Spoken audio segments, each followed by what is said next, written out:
again for the third and hopefully the second to last tutorial for processing a job through the HVAC Save software. So I'm back in the software. I'm back in a demo account here, Tammy Homeowner. In fact, let's just get back to her customer record here. I'll just click there and we'll find her and we'll see that she has 4 jobs at this location. The 2 I'm going to look at are going to be the furnace install test and the AC install test, okay? So initially, let's take a look at the furnace first.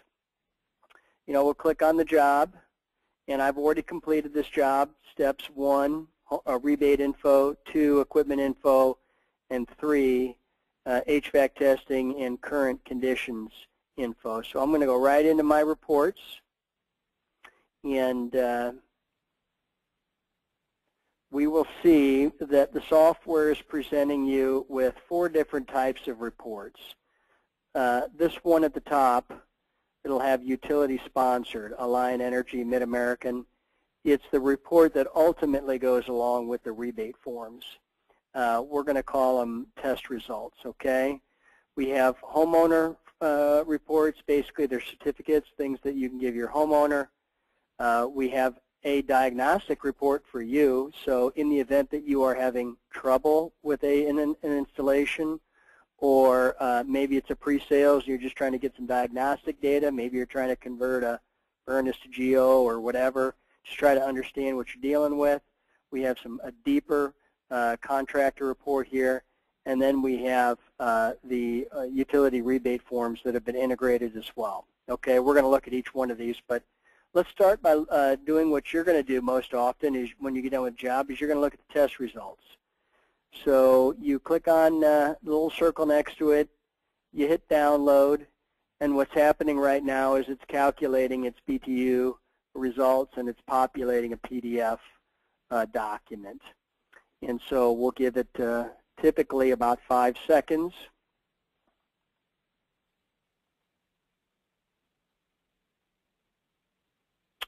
Okay, so here we've got the test results. And again, the homeowner information, Tammy Homeowner, the contractor information here, general information, and then equipment information. Now, the second half of the first page is where do we get into our BTU performance results. And so we're going to spend some time here, okay? Now, I know this is a furnace report.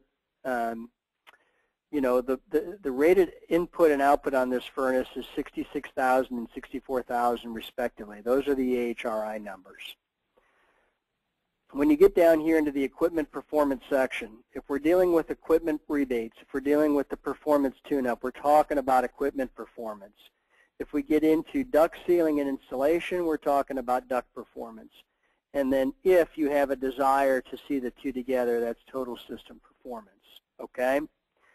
Because we spend most of our time focusing on the equipment, commissioning in the equipment, earning equipment rebates, and improving existing equipment installations, we're going to focus here. So again, this furnace is HRI rated at 66,000 and 64,000 respectively. Once we clock the gas meter, it's going to adjust the input and output.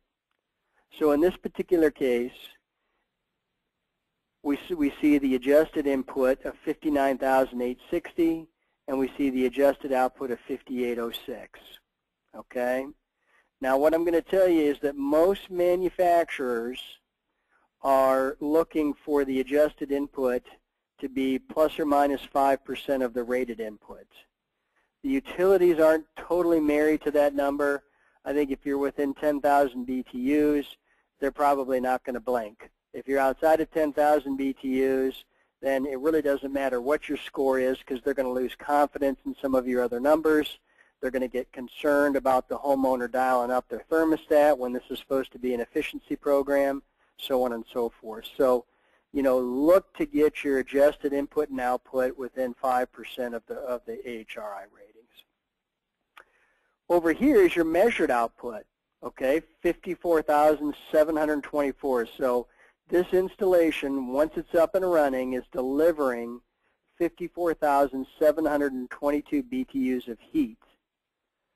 compared to what the manufacturer says that it's capable of under current conditions, which is 58046.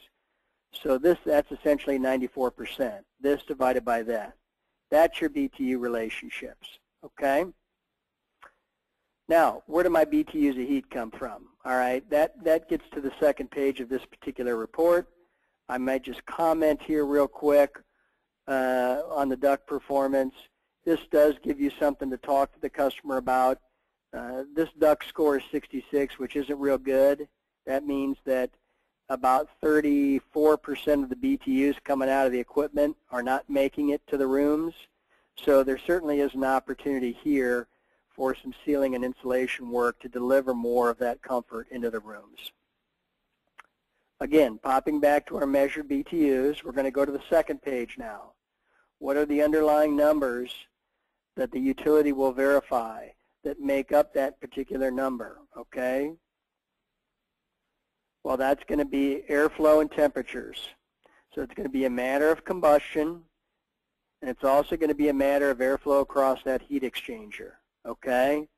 So speaking first of airflow, once we knew what the fan speed setting that we had it on and the measured total ESP for that installation, we referred back to the blower charts, the manufacturer blower charts, and we came up with this 975. Okay, so I'm not going to pull a blower chart out for this demonstration, but this comes from the manufacturer.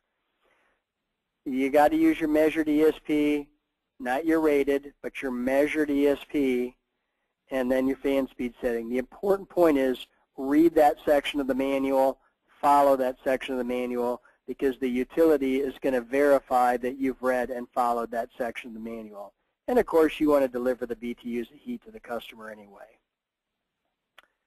A little deeper into your static pressure readings here, again, your total measured ESP in this case is 0.58 or 0.6, but it gives you pressure drops across the filter, pressure drops across the coil, and then also in the return in the supply. So if you run into a situation where there's some, just some severe static pressure, a severe restriction in this home, and it's not going to allow that furnace to operate the way that it should because it exceeds what's, what the design parameters are, what it says in the blower chart, then it can kind of tell you where to zero in on, Some cases, if you got a real high static on a brand new coil, you can just sometimes look at the rated static on the coil and say, maybe I got a bad reading, okay?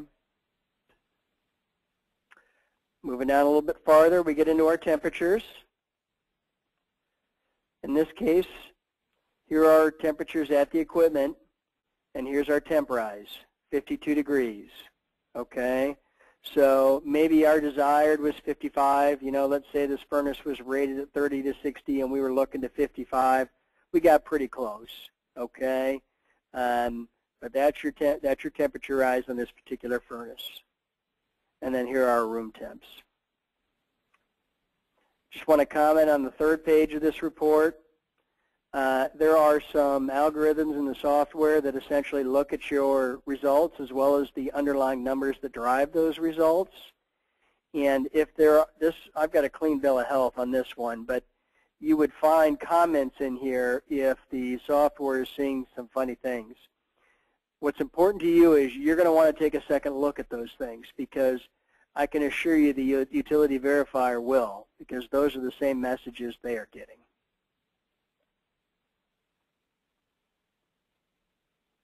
Okay, I just wanted to show you an air conditioner report too. By and large, it's the same, so this will be more brief here. I already had this test report open here. Once again, when we get down into the performance section, we've got measured BTU capacity and we've got adjusted BTU capacity. So your adjusted here comes from the question that you answered, current cooling capacity. That is the manufacturer rating. That is not the AHRI rating. That will come from the manufacturer's expanded rating tables. They will tell you that this 2-ton air conditioner at 85 degrees outside and entering wet bulb is 67 degrees actually is capable of delivering 26,500 BTUs. What's important to you is that you have entered the manufacturer rating here, not the AHRI rating. And I highly recommend you hold on to that document too, because they will also give you a sensible to total BTU ratio. So when it comes later and you have to troubleshoot, that'll be very useful information. Again, what we're comparing here is what the air conditioner is delivering compared to what the manufacturer says that it's capable of if it were a perfect installation. Again, dipping into the second page, it's going to be a very similar experience. You've got your CFM, you've got your statics, and you've got your temperatures. One difference with the cool mode is you've got moisture in the air. So you're taking relative humidity readings, and you're getting your enthalpy difference, your delta H, okay? So again, your measured BTUs will be a function of your delta H and your CFM. And then your delta H will, of course, be a function of your temperatures and your relative humidities. So, you know, you have the additional element of moisture in the air, but you also, it's a little more simple because the manufacturer will give you a guide on CFM per ton. So once you understand your static pressure conditions, if it's 400 CFM per ton, you can look at the blower chart for that fan. You can find out where that the AC guy would like you to be, and based upon the static pressure conditions that you've been presented with and that you can adapt to, you can get as close to there as possible. And then if you've got your charge set right, you know, your delta H should work itself out provided you take good readings, okay? The point here being is get your charge set right, get your airflow optimized, and be honest about the airflow. It's okay to be high, it's okay to be low, because it'll translate back into your delta H. But if you're not honest with it, you know, then you're going to get a bad answer, okay? One final point I wanted to show you, the last section here on cooling is we break it down between sensible and latent BTUs.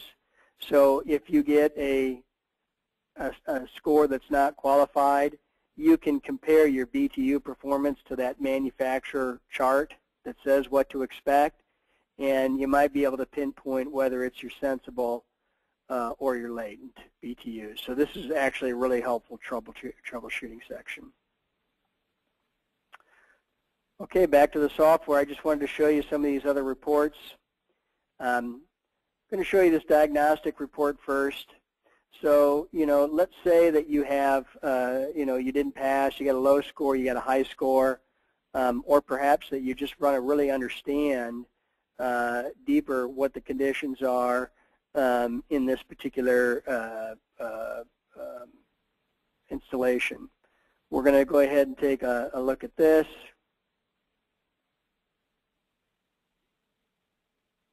This is a diagnostic report. It gives you much deeper dive into the data. So I'd really, if you ever have trouble, I'd really recommend that you take a look at this and read this back here. It gives you a lot of pointers on what to do.